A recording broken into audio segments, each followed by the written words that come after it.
Assalamualaikum warahmatullahi wabarakatuh. Saya nak kongsikan dengan anda 5 item yang related to elektronik, termasuk dengan barang komputer ataupun smartphone ataupun gadget yang saya consider berbaloi gila saya beli untuk tahun 2022. Kelima-lima item ni saya guna dia secara intensif. Saya guna dia hampir setiap hari gitu. Cuma untuk video kali ni, disebabkan ini adalah first content ataupun idea sebegini, ada produk-produk yang saya beli bukan pada tahun 2022. Ada yang saya beli pada tahun 2020, cuma saya nak kongsikan dengan anda dalam video kali ini.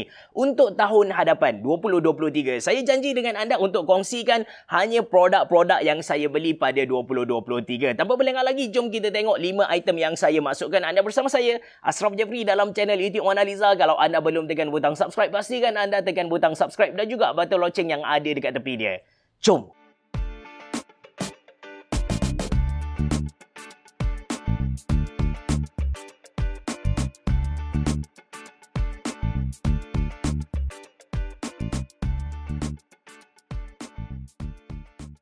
Okay guys, item yang pertama ni saya tak beli dia pada tahun 2022. Saya beli pada 2020, cuma saya tak pernah kongsikan dengan audiens Monaliza lagi.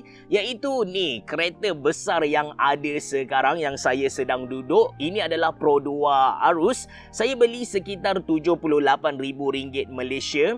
Saya beli kereta ni disebabkan sebelum ni saya pakai Proton Preve 2020.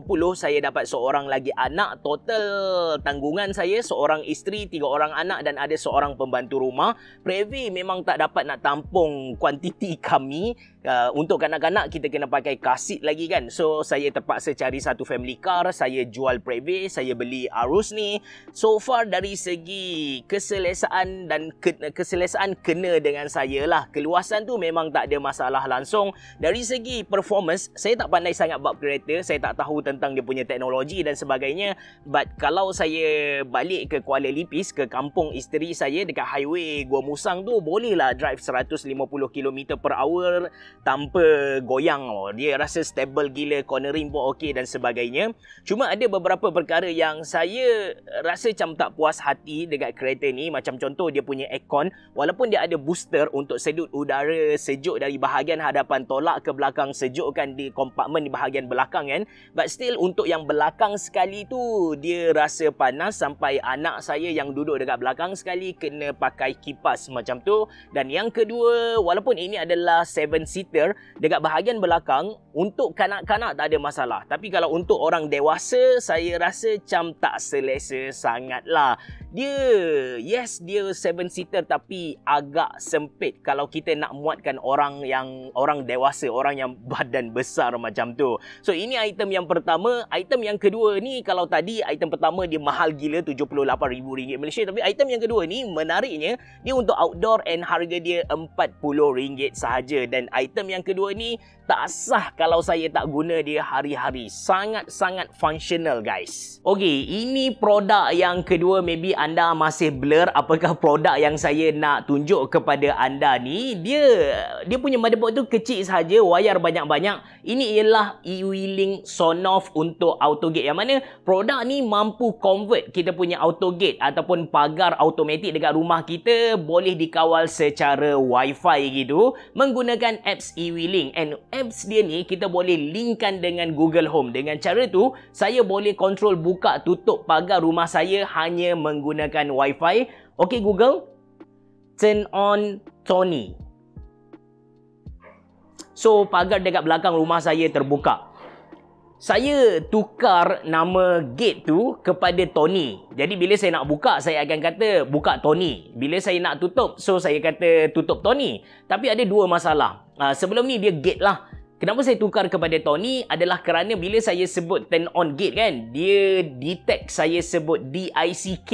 Bila kita sebut benda, bila kita sebut turn on gate tapi dia detect turn on dick, orang perempuan dengar dia jadi macam tak elok lah kan. So that's why saya tukar kepada gate. And saya tak tahu kenapa saya dah set kepada turn off untuk tutup, tapi untuk tutup juga saya terpaksa sebut turn on Tony. Turn on Tony. saya terpaksa sebut turn on juga. Itu sedikit masalah. And untuk AutoGate, e-wheeling Sonoff AutoGate ni, saya pair dia dengan IP kamera yang saya pasang dekat dinding rumah saya. Tujuan dia adalah untuk memudahkan proses penghantaran barang. Saya punya studio dekat rumah juga. Jadi barang sampai hari-hari bila saya tak ada dekat rumah untuk receive barang tu, saya just tengok guna IP kamera saya, which is saya guna EMILab EC5 floodlight outdoor camera. Saya tengok ikut kamera tu dan saya bagi orang masuk rumah saya, letak barang, interaksi dengan orang tu, dan bila dia keluar saya tutup balik pagar saya secara online. Kalau anda tanya saya, the best IP kamera yang anda boleh dapat dalam pasaran sekarang, saya tak fikir panjang, saya akan recommend anda beli EMILab EC5 yang saya guna ni. Ada 4 sebab utama. Yang pertama, dia outdoor. Jadi kalau hujan lebat ke, angin kuat ke, tak ada masalah langsung. Yang kedua, dia punya resolution tu 2K, sangat jelas. Kalau kita zoom pun okey sangat-sangat. Cuma untuk waktu malam dia tak ada color lagi. Yang ketiga, kita boleh pan and tilt, kita boleh pusing dia 360 darjah. Yang keempat adalah kerana dia ada two-way communication. Kita boleh bercakap dengan orang menggunakan IP kamera tu sahaja. Cuma dalam banyak-banyak ni, yang mana dia punya winning point kan adalah dia punya outdoor tu. Nak cari sebuah outdoor IP kamera yang functioning gila untuk harga bawah RM300 Malaysia buat masa sekarang belum ada. That's why saya 100% recommend anda guna EMILab EC5 ni. Item yang ketiga ni, dia dalam kategori luxury, tapi yes, saya guna dia hari-hari, sama ada pagi waktu tunggu anak saya selesai bersiap untuk pergi ke sekolah, ataupun saya guna dia pada waktu malam lepas saya live dekat channel YouTube Mona Lisa. Item yang ketiga ni ialah sebuah kerusi urut dari Ogawa, dan ini adalah kerusi urut kedua yang saya beli. First, masa saya mula-mula balik ke Kelantan 2013, saya beli dia 2-3 tahun, habis kontrak, saya renew, saya trade in yang lama, beli yang baru, dan yang baru ni pun lagi 2 bulan. Saya planning untuk trade in yang baru ni dan ambil yang lagi baru. Seriously, kerusi urut ni, walaupun kita kata luxury item, tapi dia betul-betul functioning. Sebulan saya bayar tak lebih dari RM200 Malaysia, but for sure, harga yang saya dapat tu, nilai yang saya dapat tu lebih dari RM200 lah. Saya guna dia hari-hari sebab saya menghadap di hadapan komputer lama, menyebabkan saya rasa lenguh dekat tulang belakang saya. Bila ada kerusi urut, betul-betul membantu. Hari tu saya racun seorang kawan saya, dia datang rumah saya suruh dia duduk atas kerusi urut, dan tak sampai 1 bulan dia pun order yang baru. Okey, kita pergi kepada item yang keempat.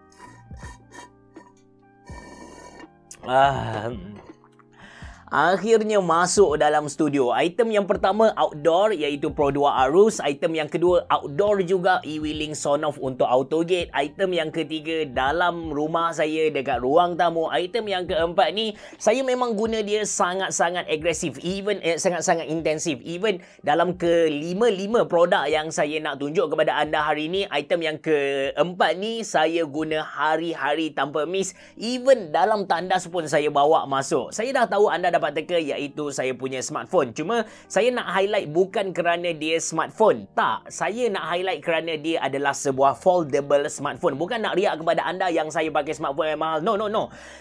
Bagi saya tahu ada sesetengah orang kata foldable smartphone adalah sebuah gimmick dari company smartphone disebabkan mereka dah ketandusan idea, jadi mereka perkenalkan satu form factor baru yang mana benda tu tak praktikal pun. Itu pada hemat sesetengah orang. Tapi sebagai seorang pengguna Samsung Galaxy Z Fold 3, saya boleh bagi tahu kepada anda, foldable smartphone sangat-sangat praktikal. Waktu biasa kita guna dia dalam keadaan lipat macam ni, tapi waktu yang kita nak tengok movie, kita nak layan YouTube dengan skrin yang lebih besar, kita buka dia tengok dalam form factor tablet. Itu tak penting lagi. Yang penting bila mana saya nak buat kerja, saya nak baca PDF, saya nak edit something, saya akan buka dia guna dalam satu form factor yang lebih besar, skrin yang lebih besar, lagi jelas, lagi luas macam tu. That's why bagi saya, foldable smartphone dia bukanlah satu gimmick, tapi dia betul-betul functioning. Unfortunately, saya beli smartphone ni bukan tahun ni, sebab ini adalah Samsung Galaxy Z Fold 3. Saya beli tahun lepas. Tahun ni Samsung Galaxy Z Fold 4. Cuma Samsung Galaxy Z Fold 4 dia tak ada penambahbaikan yang ketara berbanding dengan adik dia ni. Unfortunately, 2 minggu lepas dia rosak, bahagian dalaman dia ni pecah dan anda boleh nampak ada jalur yang berwarna hitam. Belah kiri ni memang tak function langsung dah, belah kanan masih lagi function. Saya fikir nak beli smartphone yang lain. Samsung memang saya tolak sebab dia tak ada improvement yang melampau. Saya tengok Huawei saja sebab Huawei dia official masuk Malaysia. Tapi saya perlukan Google. Saya tak nafikan yang kita boleh install Google Apps dekat smartphone Huawei, tapi saya perlukan official Google untuk tak ada masalah dari segi update dan sebagainya. Actually saya berkenan dengan Xiaomi punya Fold 2, which is kalau anda tengok dekat YouTube ramai gila tech reviewer yang recommend dia, tapi sayangnya dia tak officially masuk Malaysia. Saya bimbang pada warranty. Barang 8,000 tak ada warranty, bimbang, memang bimbang lah. Warranty kena claim direct dengan China. Saya pun tak pandai bercakap bahasa China.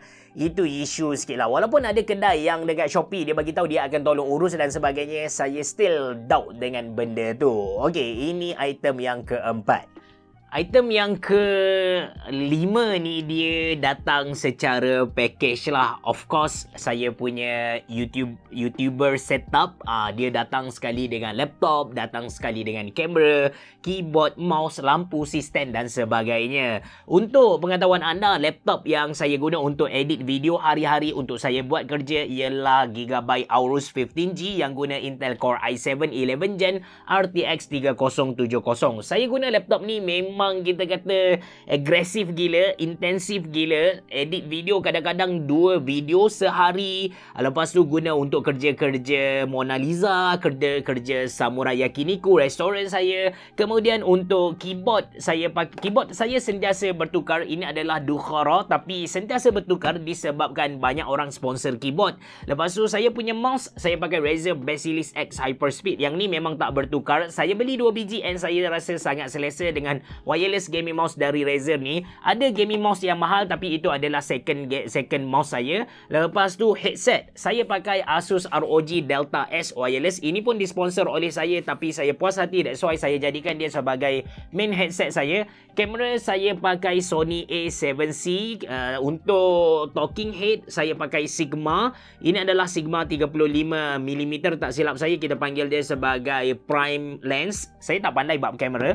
Lepas tu kalau untuk close up saya pakai Tamron, model mana saya pun lupa. Mikrofon saya pakai Ceramic Blink Pro 500 yang saya review baru ni. Kemudian saya ada second monitor, which is ini adalah LG Ultrafine 27 4K dengan ergo stand, sangat berbaloi untuk anda beli. Lampu saya pakai Godox SL100. C-stand saya tak tahu brand apa tapi sangat kukuh. Saya recommend anda beli dia juga. Dan yang penting meja ni. Ini ialah EVS punya meja. Saya dapat separuh sponsor, harga dia 3,000 lebih, tapi saya dapat beli pada harga 1,500. Jadi dia ada 4 memori. Memori yang keempat untuk saya buat B-roll, kedua untuk saya buat top view punya video. Lepas tu memori pertama saya set untuk saya buat kerja biasa. Ini adalah level komputer biasa yang bila saya guna dia memberi postur badan yang betul untuk saya. Total setup saya ni saya tak pasti berapa, rasanya lah lebih dari RM20,000 Malaysia, but of course dia dah pun datang modal balik. Saya dah dapat balik modal yang saya buat untuk setup saya ni. So, itu 5 item ataupun 5 package barang elektronik yang saya rasa berbaloi gila saya beli untuk tahun 2022 ni. Walaupun ada yang sampai 78,000 macam kereta tu, dan ada yang sampai 30,000 macam saya punya YouTuber set ataupun studio saya ni. Oh ya, ada satu acoustic panel untuk baiki sikit suara saya. Bilik saya ni kecil jadi bunyi gema dia sangat kuat.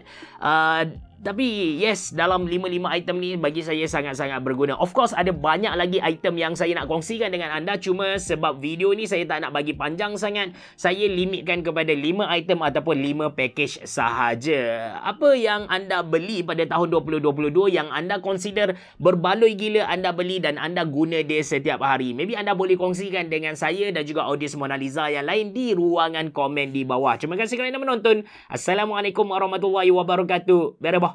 Jumpa lagi.